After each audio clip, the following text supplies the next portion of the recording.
बॉलिवूडच्या नाकावर टिचून देऊळबंद 2 चित्रपटाने 100 कोटींचा टप्पा पार केलेला आहे.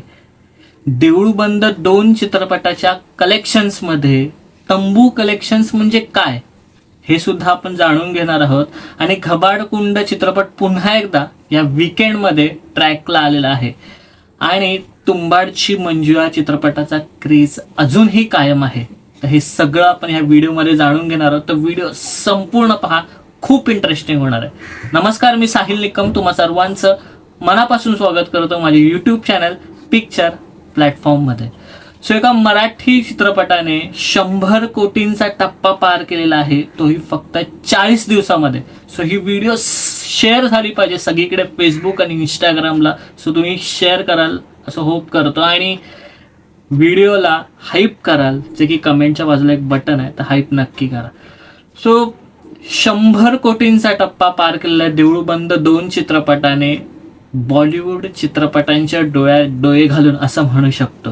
म्हणजे वेलकम टू द जंगल पर्यंत जेवढे काही चित्रपट आले, चांद मेरा दिल ते वेलकम टू द जंगल, त्या सगळ्यांच्या चित्रपटांच्या डोळ्यात डोळे घालून देऊळबंद 2 चित्रपटाने 100 कोटींचा टप्पा पार केला.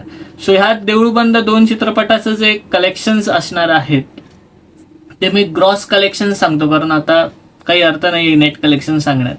40 दिवस झालेले आहेत देऊळबंद 2 ह्या चित्रपटाला लागून. आणि ह्या चित्रपटाचं जे महाराष्ट्रामध्ये थिएटर जे कलेक्शन झालेलं आहे तर ते आहे 91 कोटी एवढं. आणि जे तंबू कलेक्शन्स जे झालेलं आहे तर ते आहे 2.5 कोटी एवढं. आणि जे वर्ल्ड वाईड म्हणजे जे की बाहेर शोज लागतात देशाच्या बाहेर, तर ते आहे देऊळबंद 2 चित्रपटाचं 40 दिवसानंतर 6.5 कोटी. असं टोटल 100 कोटींचं कलेक्शन झालेलं आहे देऊळबंद 2 चित्रपटाचं. त्यात देऊळबंद 2 चित्रपटाच्या टीमचा आकडा येईलच, तो जर का पोस्टर आलं तर तेही दाखवेन. सो फायनली हे कलेक्शन्स होतं देऊळबंद 2 चित्रपटाचं. 100 कोटी टप्पा आरामात पार केलेला आहे. ह्या देऊळबंद 2 चित्रपटाचं जे जर का बजेट पाहिलं तर अवघा 8 कोटींचा बजेट होता आणि 100 कोटी अवघ्या 40 दिवसात, म्हणजे ऑलमोस्ट 600% नफा मिळालेला आहे या चित्रपटाला, जे की मोठमोठ्या बॉलिवूड चित्रपटांना सुद्धा कमवता येत नाही, कारण त्यांची बजेटच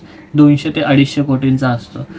सो हे होतं देऊळबंद 2 चित्रपटाचं कलेक्शन. आता घबाडकुंड ह्या चित्रपटाला लागून एकूण 11 दिवस कंप्लीट झालेले आहेत. 9व्या, 10व्या आणि 11व्या दिवसाचं कलेक्शन सांगतो. 9व्या दिवशी जे घबाडकुंड चित्रपटाने कलेक्शन केले तर ते आहे 60 लाख एवढं.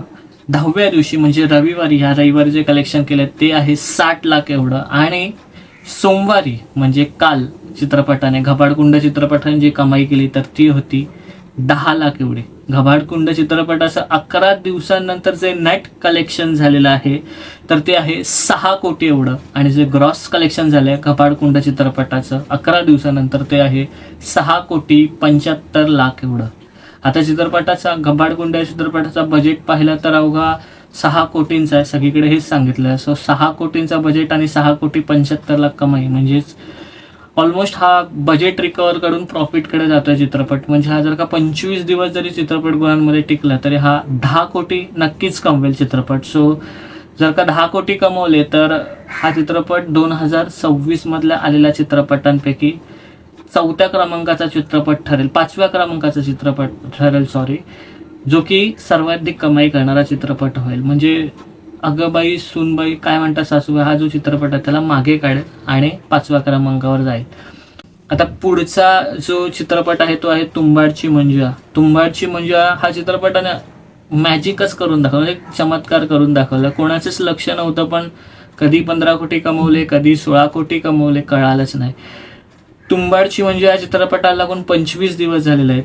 23व्या, 24व्या आणि 25व्या दिवसाचं कलेक्शन सांगतो. 23व्या दिवशी तुंबाडची मंजू या चित्रपटाचं जे कलेक्शन झालंय तर ते आहे 38 लाख एवढं. 24व्या दिवशी म्हणजे रविवारी तुंबाडची मंजू या चित्रपटाने जी कमाई केली तर ती आहे 50 लाख एवढी. आणि जे सोमवारी म्हणजे कालच्या दिवशी तुंबाडची मंजू या चित्रपटाने कमाई केली ती आहे 10 लाख एवढे. आता सोमवारी कमी कलेक्शन झालेत कारण वीकडे चालू झाले, पण आज मंगळवार आहे त्यामुळे सगळ्या मराठी चित्रपटांना पुन्हा संधी आहे, कारण 99 रुपीज तिकीट झालेलं आहे. पुन्हा एकदा संधी आहे. आता तुंबाडची मंजू या चित्रपटाचं 25 दिवसांनंतर जे नेट कलेक्शन झालं ते आहे 15,75,00,000 एवढं. आणि जे ग्रॉस कलेक्शन झालंय तर ते आहे 17,75,00,000 एवढं. आता तुंबाडची म्हणजे या चित्रपटाचं बजेट पाहिलं तर तो 6 कोटीचा आहे आणि आता कमाई किती केली तर ऑलमोस्ट 16 कोटी. सो हाही एक 200 ते 250 कोटीचा नफा कमवून देणारा चित्रपट ठरलेला आहे आणि कोणी आशाही नव्हती केली आणि अजूनही चित्रपटाचा क्रेज कायम आहे. अजूनही लोक हाऊसफुल करतात शोज विकेंडला. सो एक चांगलं चित्र आहे असं म्हणू शकतो. सो हे तिन्ही चित्रपटांचं कलेक्शन्स होतं. जे मी सुरुवातीला म्हटलं होतं की देऊळ बंद 2 चित्रपटाचं जे तंबू शोज लागतात ते काय आहे, त्याचं कलेक्शन्स का दाखवलं जातं, तर जिथे जिथे चित्रपटगृह नाही आहेत छोट्या छोट्या गावांमध्ये तिथे मंडप टाकून किंवा तंबू टाकून टेंट टाकून जे चित्रपट दाखवले जातात 300 300 400 400 लोक एकत्र बसून चित्रपट बघतायत आणि त्याची तिकीट्स अवघ्या 50 रुपये वगैरे तिकीट्स ठेवले आहेत. त्यामुळे कमी रेट असल्यामुळे गावच्या लोकांनाही अफोर्ड होतं आणि भरपूर लोक शोज बघायला येतात. सो हा एक चांगला उपक्रम आहे माझ्या मते आणि त्यामुळे कलेक्शन्स वाढतात आणि हेच खरं तर तंबू कलेक्शन्स जे सांगितलेले आहेत देऊळ बंद 2 चित्रपटाच्या कलेक्शन होतं तर हेच कलेक्शन जायचे तंबू शोजमधनं येतात. आणि आणखीन एक गोष्ट देऊळ बंद 2 ची टीम काय करते किंवा प्रवीण तरडे काय करतं की प्रत्येक गावागावामध्ये ते थिएटरला जात आहेत, थिएटर व्हिजिट करतायत. त्यामुळे लोकांशी 1 to 1 संवाद होतोय आणि त्यामुळेच कलेक्शन्समध्ये पण सुधार येतोय माझ्या मते.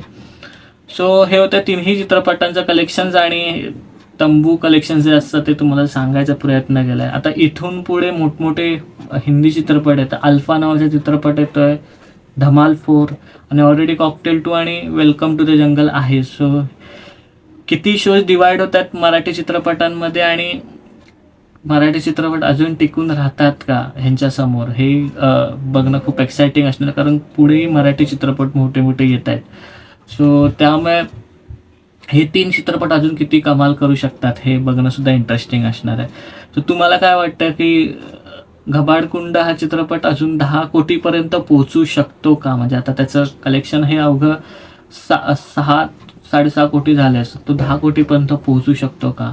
आणि 100 कोटी जे बिझनेस झाला देऊळ बंद 2 चित्रपटाचा त्याबद्दल तुम्हाला काय वाटतं आणि तुम्ही ही व्हिडिओ सगळीकडे म्हणजे फेसबुक इंस्टाग्रामवर शेअर करावी हीच इच्छा आहे. इथे सांगूया पुढच्या व्हिडिओमध्ये भेटू. तोपर्यंत आपलं यूट्यूब चॅनल पिक्चर प्लॅटफॉर्म पाहत राहा आणि लास्ट बट नॉट लिस्ट स्वतःची काळजी घ्या.